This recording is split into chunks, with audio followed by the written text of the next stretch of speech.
Social media के मेरे दोस्तों, आपको सादर नमस्कार। मित्रों, पहलगाम का आतंकी हमला अभी भी हमें अपने गम में लपेटे हुए है।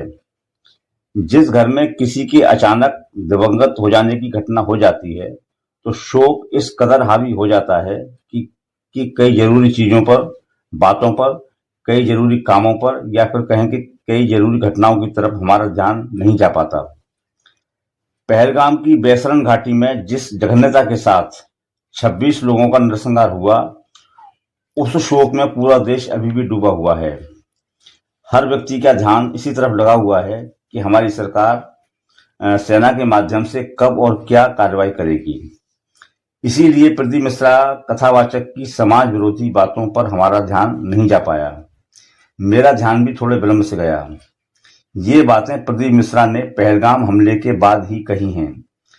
पहली बात तो यह है कि मेरी समझ में आज तक यह बात नहीं आ पाई कि ये कथावाचक होते क्या हैं, समाज के लिए इनका उद्देश्य क्या होता है।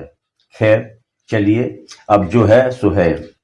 इतना तो हमें दिखाई देता है कि कथावाचकों को सुनने काफी संख्या में लोग आते हैं। प्रदीप मिश्रा की कथाओं में महिलाओं की भीड़ ज्यादा होती है। मैं यहाँ चर्चा कर रहा हूँ प्रदीप मिश्रा की उस कथा की जो बिहार के मधेपुरा की बाबा नगरी में अभी हाल ही में आयोजित हुई थी। इस कथा में प्रदीप मिश्रा ने बड़े विचित्र वक्तव्य दिए थे जो हमें सुनने को मिले। 24-25 अप्रैल 2025 को दिए गए इस कथावाचक के दो वक्तव्य बेहद ही बेवकूफी भरे थे। एक तो उन्होंने कहा कि भाजपा नेता और वर्तमान में देश के गृह मंत्री अमित शाह भगवान शंकर का अवतार हैं। जिस तरह भगवान शंकर सृष्टि में संहार का काम करते हैं, उसी तरह अमित शाह भी आतंकवादियों का सफाया करेंगे। शंकर की तरह अमित शाह मौन भी रहते हैं और जरूरत होने पर तांडव भी किया करते हैं। अब यह तो समझा जा सकता है कि सत्ताधारी राजनेताओं की चापलूसी के अपने कई फायदे हैं। अब कुंभन दास जैसे संत तो है नहीं जो सीना ठोक कर कहें कि संतन को कहा सीकरी सो काम।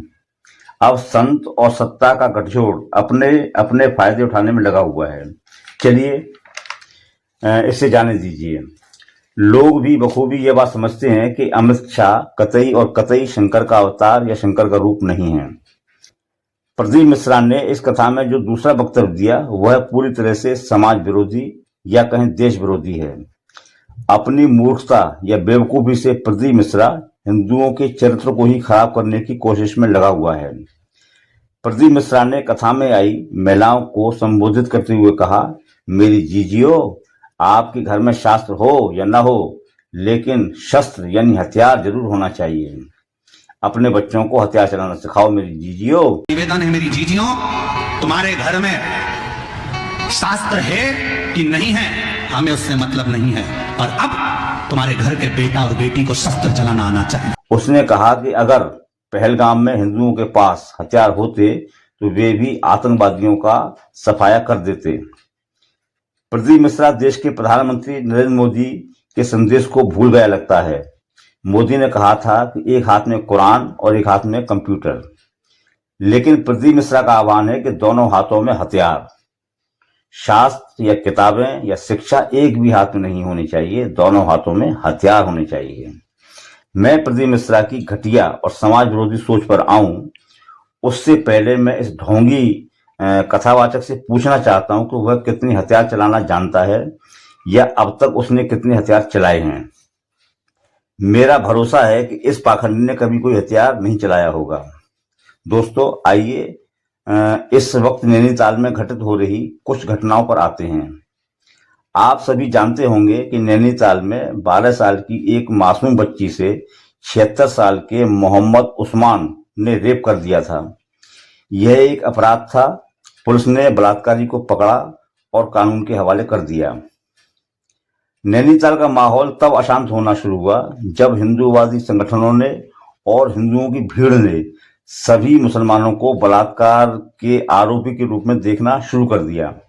भीड़ ने मुसलमानों को मारा पीटा, उनकी दुकानों से सामान उठाकर फेंका और नैनीताल से चले जाने की धमकियां दी। हिंदूवादी इस भीड़ का साहस या फिर कहें दुस्साहस इतना बढ़ गया कि इसने मल्लीताल थाने में तैनात सब इंस्पेक्टर आसिफ खान के साथ मारपीट की, वर्दी फाड़ने की कोशिश की। अब जैसा कि प्रदीप मिश्रा का आह्वान है कि हिंदू हथियार रखें, उन्हें चलाना सीखें, तो फिर आप सोचिए कि अगर नैनीताल की इस हिंदू भीड़ पर हथियार भी होते तो परिणाम क्या हो सकते थे। तब हिंसा अपने किस रूप में प्रकट होती। एक गंभीर सवाल नैनीताल की घटनाओं में और भी है। हिंदू भीड़ को मुसलमानों के खिलाफ उपद्रव करने से एक बहादुर हिंदू युवती शैला नेगी ने रोकने की कोशिश की, तो उपद्रवी हिंदू इसके ही खिलाफ हो गए। इसे गंदी गंदी गालियां दी गईं और रेप करने की यानी बलात्कार करने की धमकी दी गई। अगर उपद्रवी हिंदुओं के पास देसी कट्टा या पिस्टल या तलवार या भाला इस तरह का कोई हथियार होता तो ये शैला नेगी के साथ और क्या कर सकते थे। प्रदीप मिश्रा हिंदुओं को हथियार रखने का जो घातक विचार दे रहा है, उसने सोचा है कि ऐसा भी हो सकता है कि इन हथियारों से हिंदुओं को ही मारने लगें। यह कतई जरूरी नहीं है दोस्तों कि हथियार सिर्फ दूसरे धर्म के लोगों पर ही चलेंगे। फिर बड़ा सवाल यह भी है कि दूसरे धर्म के लोग भी हथियार रखने लगे तो देश और समाज की क्या हालत होगी। प्रदीप मिश्रा बताए तो सही कि वह देश को शिक्षा, समावेश और व्यापार के द्वारा बड़ा करना चाहता है या धर्म के कबीलों में बांटकर लड़ाई झगड़ों द्वारा देश को उन्नत करना चाहता है। अपराध हर समाज में होते हैं, उसके लिए कानूनी पुलिस है और पुलिस के पास वाजिब हथियार भी हैं, वह उन्हें चलाना भी जानती है। इसी तरह हमारी सेना के पास भी हथियार हैं, हर हाथ में हथियार। यह बहुत ही आत्मघाती विचार है और यह ध्यान रहे कि मनुष्य का चरित्र उसके दिमाग में पनप रहे विचारों से ही निर्मित होता है। इसलिए प्रदीप मिश्रा जैसे लोग जब देश विरोधी विभाजनकारी विचार आपको परोसें तो उन विचारों को लेने से इनकार कर दें और ऐसे कथावाचकों की खुलकर मजम्मत भी करें। हिंदू एक बहादुर और उदार मनुष्य जाति है, उसे विकृत और हिंसक न होने दें। कायदे से तो प्रदीप मिश्रा पर कानूनी कार्रवाई की जानी चाहिए, लेकिन यह तो होगा नहीं। दोस्तों, इस चर्चा में इतना ही। मेरा आग्रह है दोस्तों कि मेरे चैनल को सब्सक्राइब करें, वीडियो को ज्यादा से ज्यादा शेयर करें। आपका आभारी सुनील गोस्वामी।